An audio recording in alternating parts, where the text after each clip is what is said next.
तांत्रिक ने हाथ हिलाए और होने लगी नोटों की बारिश। 2.5 लाख को 2.5 करोड़ बनाने का दावा।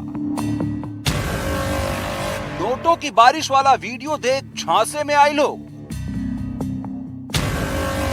छत्तीसगढ़ में ठगी और लूट का अजीब मामला। कभी दायां हाथ ऊपर उठ रहा है, कभी बायां हाथ। हाथ जितनी बार ऊपर जाता है उतनी बार नोटों की बारिश होती है। नोटों की बारिश वाला ये वीडियो बिलासपुर का है, जो इन दिनों सोशल मीडिया पर खूब वायरल हो रहा है। अगले 35 सेकंड में 100-200 नहीं, 1000-2000 नहीं, बल्कि लाखों करोड़ों रुपए की बारिश हो जाती है। देखते ही देखते कमरे में नोटों के ढेर लग जाते हैं। इससे पहले आप चौंक जाएं, आपको बता दें कि कमरे में बिखरे ये 100-500 के नोट सब नकली हैं। जो शख्स वीडियो में दिख रहा है उसका नाम विजय कुमार राज है। मुंह में कपड़ा बांधे ये शख्स खुद को तांत्रिक बताता है। यही फर्जी वीडियो दिखाकर तथाकथित तांत्रिक और इसके गैंग की 3 महिलाओं ने कोरिया जिले के 4 युवकों को ठग लिया। पीड़ितों ने तांत्रिक को 2.5 लाख रुपए सौंप दिए, लेकिन जब उन्हें ठगी का एहसास हुआ और उन्होंने पैसे वापस मांगे तो कहानी ने नया मोड़ ले लिया। तांत्रिक और उसके साथी पैसे लेकर फरार हो गए। अभी तक ये मामला सिर्फ ठगी का था, लेकिन इसमें लूट का एंगल भी सामने आ गया। दरअसल ठगी करके भागे इन आरोपियों से पीड़ित पक्ष ने पीछा कर पैसे छीन लिए। पुलिस जांच के बाद ठगी और लूट के 2 अलग-अलग मामलों का पूरा कनेक्शन सामने आया। आरोपी पक्ष को किसी तंत्र मंत्र के आधार पर कुछ गड़ा हुआ पैसा या पैसे को डबल करने के उद्देश्य से बिल्हा क्षेत्र में लेके आए थे और वहां पर उनसे 2.5 लाख रुपए ले लिया था। और कोई उनको, जबकि उसके बदले में कोई चीज उनको मिली नहीं थी। फिर वो लोग वहां से पीछा कर रहे थे, तब ये घटना को अंजाम उन्होंने दिया है। तो ऐसी घटना होने, ये जानकारी होने पर बिल्हा थाना में भी इनके खिलाफ, जो रतनपुर के प्रार्थी हैं, उनके खिलाफ ये तंत्र मंत्र करके ठगने का जो काम किया गया उसमें कार्रवाई की। फिलहाल आरोपी पुलिस के गिरफ्त में है। आरोपियों से पैसे भी रिकवर कर लिए गए हैं। पुलिस अब इस पूरे मामले की तफ्तीश कर रही है। एनडीटीवी के लिए बिलासपुर से प्रफुल्ल तिवारी की रिपोर्ट। कोरबा से दिल दहला देने वाली घटना सामने आई। युवक ने प्रेमिका पर चाकू से हमला किया और फिर उसी चाकू से खुद का गला रेत दिया। युवक की मौके पर ही मौत हो गई। युवती की हालत गंभीर है। परिजनों को जानकारी, घायल युवती ने अपने परिजनों को इस बारे में जानकारी दी और सूचना मिलते ही मौके पर पुलिस भी पहुंची। कोरबा के संडेल थाना के पास की ये घटना है। सभी तथ्यों के आधार पर इसमें वैधानिक कार्रवाई की जाएगी।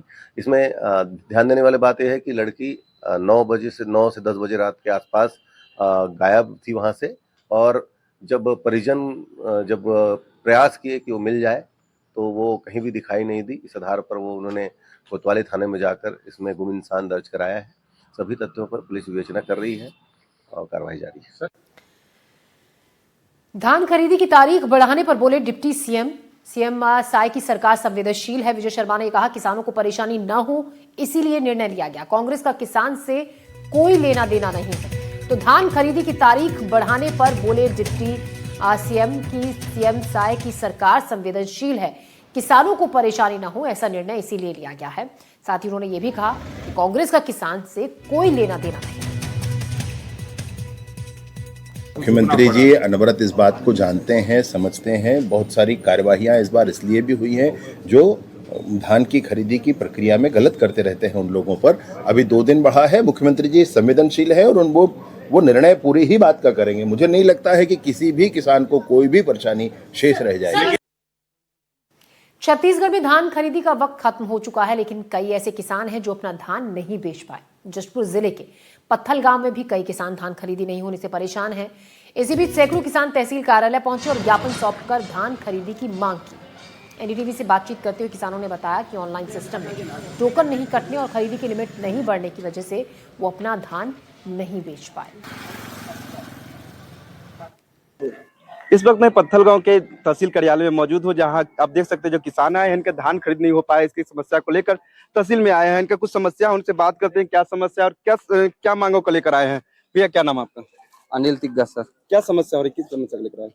सर धान टोकन नहीं मिल रहा है सर, तो और डेट निकल चुका है, 31 तारीख तक खरीदी होना था, वो निकल चुका है, जबकि हमारा एक टोकन भी नहीं मिला है। 220 क्विंटल मेरा धान है।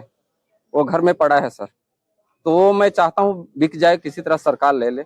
और मेरा कर्ज है 80,000 रुपये का, वो मैं कैसे चुकता करूं सर? और सरकार को देना ही पड़ेगा कर्ज। तो टोकन कट रहा तो उसमें आप लोग कहाँ थे? टोकन तो कट रहा था, तो क्यों नहीं कटवाए? सर उस समय समस्या ये था कि सारे किसान नहीं जानते हैं ऑनलाइन काटने के लिए। सभी को नहीं आता है कि मोबाइल बैंकिंग नहीं, बैंकिंग की बात नहीं, मोबाइल से वो टोकन काटने के लिए सबको नहीं आता है सर। तो उसी में हमारा टाइम निकल गया सर। और उसमें भी लिमिट था। जैसे मेरा 220 क्विंटल है, तो उसमें 50 क्विंटल बताएगा, तो आप कहाँ से कटेगा सर उसमें, बताइए। कितना धान है आपका? 220 क्विंटल सर। तो ये किसान है, इनका कहना है कि 220 कुंटल धान का बिक्री नहीं हो पाया है। हमारे साथ कुछ और किसानों से बात करते हैं। आपका क्या नाम? संतोष चौहान। क्या समस्या आ रही है आपको? बस यही समस्या है कि अभी तक फर्स्ट टोकन भी नहीं मिल पाया है और हम धान नहीं बेच पाए। और समस्या वही है कि अब जब हमको कटवाना था उस समय लिमिट का परेशानी था। हमको 50 कुंटल देना है और जगह था 15 कुंटल का। तो यही सब में मतलब हम दे नहीं पाए। पीछे तो ऐसे मतलब ये लिमिट के अंदर में ही हम पड़े थे, जैसे 1-2 तारीख से यही लग गए थे, लेकिन जगह नहीं था। कितने किसान होंगे लगभग जो जिसका धान बिक्री नहीं हो पाया? उम्र बाहर में ही लगभग 150 से 200 हो गए। जिले में हजारों की संख्या में हो सकता है। क्या चाहते हैं आप लोग? हम लोग चाहते हैं कि आखिर हम पहले से ही धान देते आ रहे हैं और ऐसा नहीं है कि हम लोग मतलब पहले दिए हैं, फर्स्ट वाले हैं, तो हमको देना चाहिए टोकन। आगे डेट बढ़ना चाहिए और धान बिकना चाहिए। अगर धान बिक्री नहीं आप लोग का नहीं खरीदी होता है तो उसके बाद क्या करेंगे आप लोग? धान बिक्री नहीं होता है तो अब सड़क पे उतर जाने की स्थिति हो जाएगी। लेकिन इनका कहना है कि धान बिक्री नहीं हो पाएगा तो सड़क पर उतरने के लिए मजबूर है। हमारे साथ कुछ और किसानों से बात करते हैं। ये आपका क्या नाम? राममोहन पैंकरा। क्या समस्या है आप लोग धान? सर हम लोग का ये धान नहीं बिक्री हुआ है, भौतिक सत्यापित हो गया है और ऑनलाइन जो एप्स शासन जारी किया था उसमें हम 12-1 बजे तक जागरण करके भी देखे।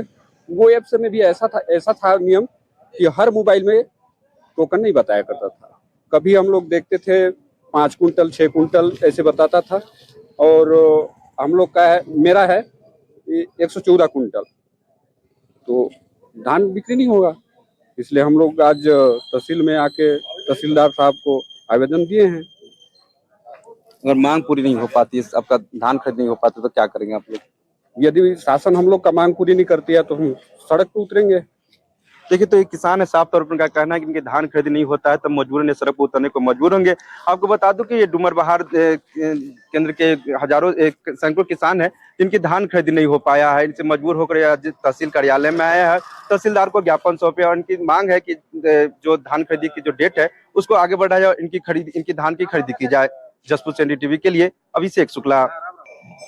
किसानों के द्वारा अपनी समस्याओं को लेकर ज्ञापन सौंपा गया है और इस उनकी जो समस्या है ज्ञापन के माध्यम से प्राप्त हुई है उनको कलेक्टर महोदय को अवगत कराया जाएगा। फिर जो भी शासन के द्वारा या कलेक्टर महोदय का निर्देश होगा उसके हिसाब से किसानों के हित में कार्य किया जाएगा। किस बात को लेकर ज्ञापन से? उनके द्वारा उनका धान नहीं खरीद पाने के संबंध में या उनका धान बिक्री नहीं हो पाने के संबंध में ज्ञापन दिया गया है।